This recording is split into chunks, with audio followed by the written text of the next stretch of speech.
等待抄底的好时机，不要把鸡蛋放在同一个篮子里面。低买高卖，股票投资到底如何才可以100%的稳定的获利呢？资料科学家告诉你，持续买进才能够稳扎稳打的积累财富。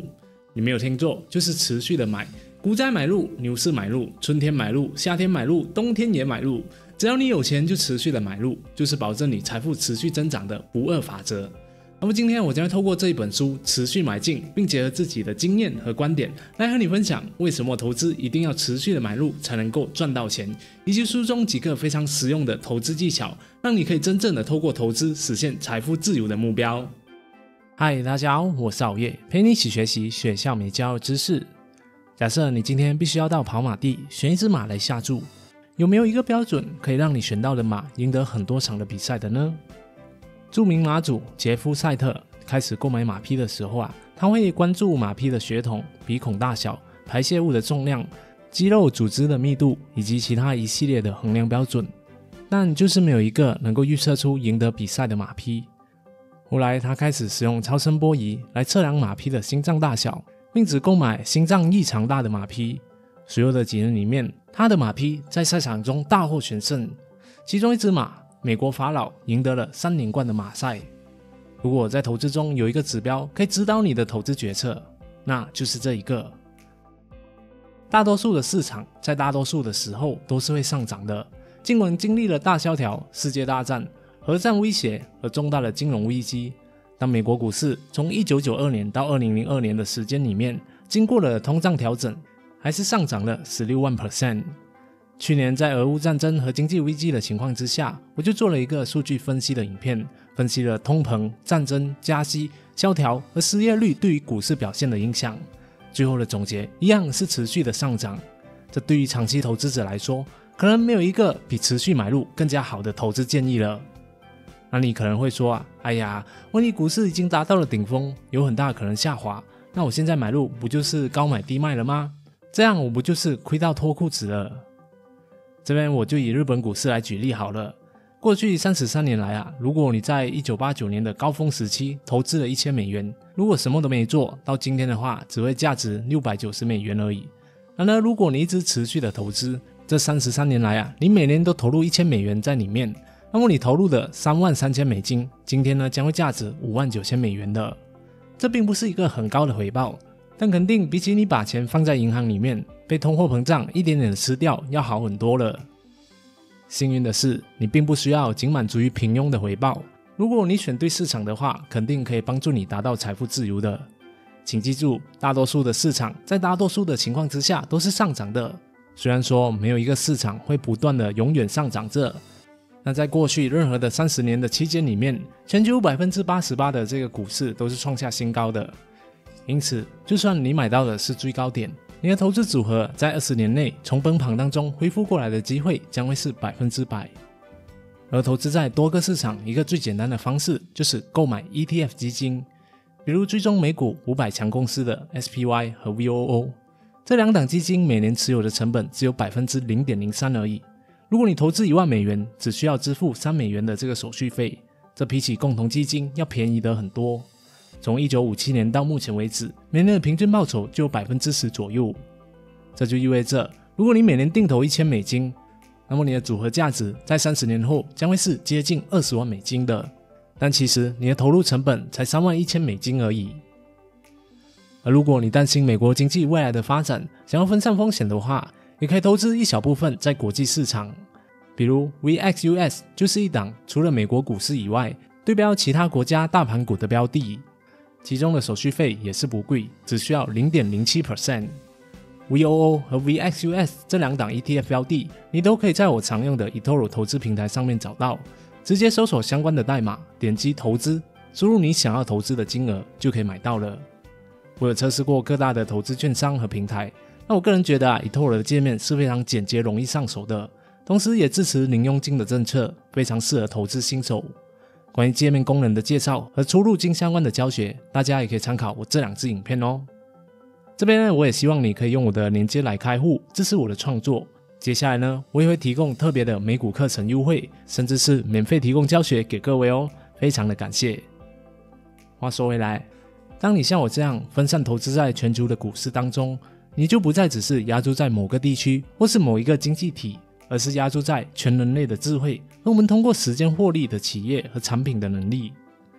不过这边有一个重点要注意的是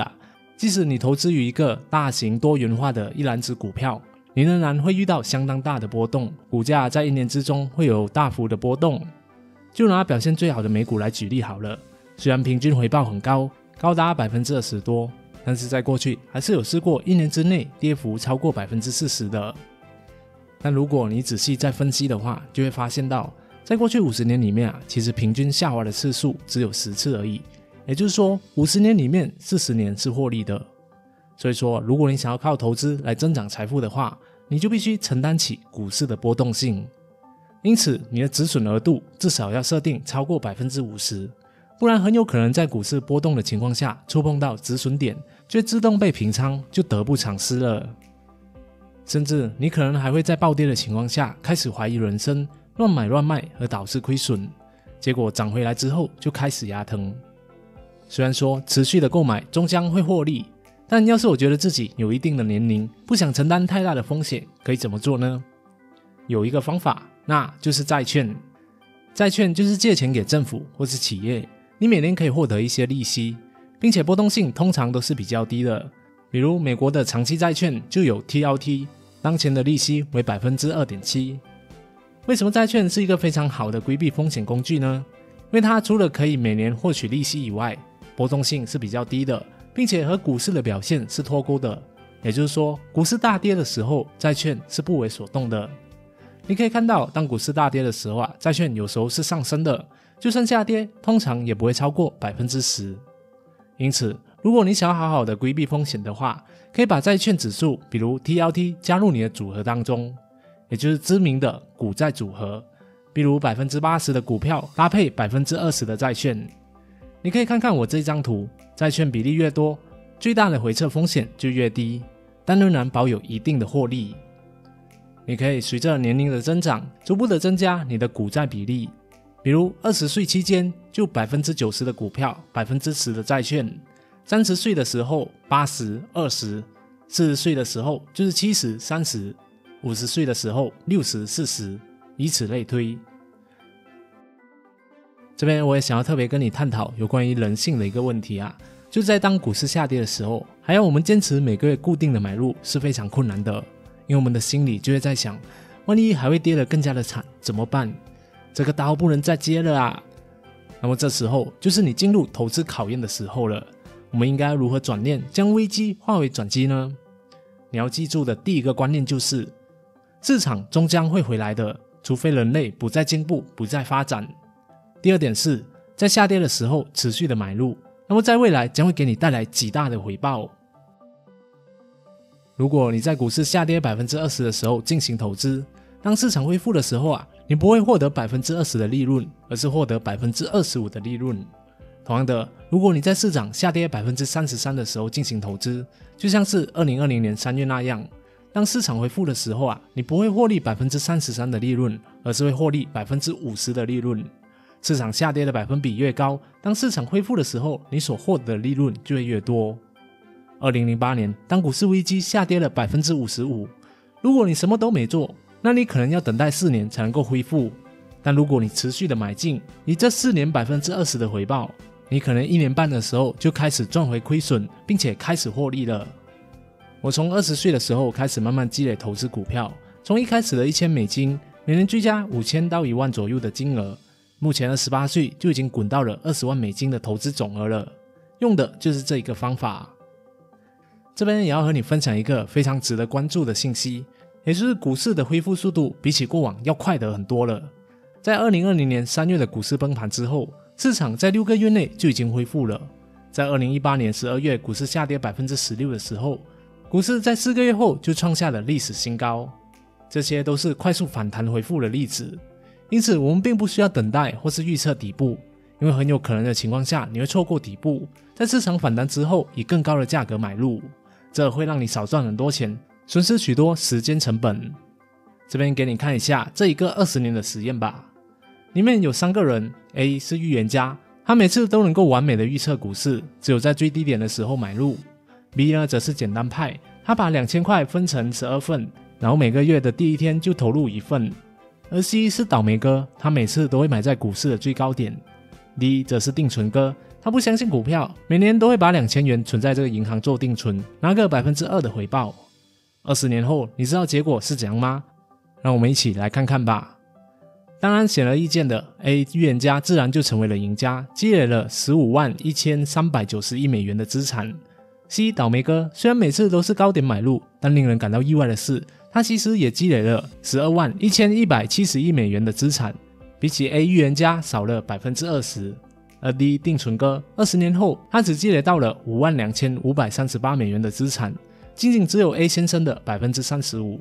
有趣的是 B 简单派定期定投的方式竟然让他积累到了134856，只少过 A 预言家 11% 而已。